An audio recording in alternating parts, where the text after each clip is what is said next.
Hello, so nakita ninyo na ang ato ang room nga wala gig mga anik-anik no, wala may nakita ang mga decorations, mga letters, bisag unsa niya, plain ra gyud siya.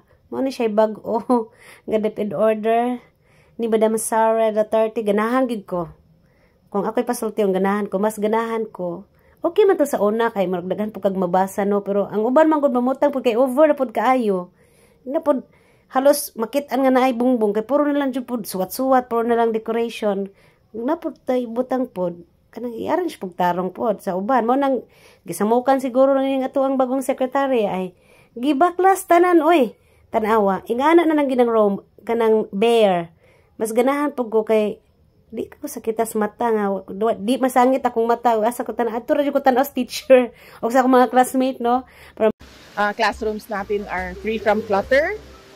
So alisin yung mga decoration, mga nakadikit, kung ano yung mga nakasulat, lahat yon dapat malinis ang ating classrooms so that ang attention ng ating mga estudyante ay nandoon sa teacher sa harap or doon sa libro or sa ginagawa nila doon sa harap nila. Ayaw po inside and outside the classrooms and within the school sites. Ibig po sabihin, tanggalin nyo yung lahat ng mga clutter, ng mga dumi, ng mga nakatambak dyan sa loob ng classrooms at sa loob ng eskwelahan.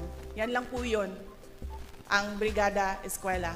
Yan lang po ang dalawa na gusto namin na maalala ninyo sa Brigada Eskwela ngayong taon na ito.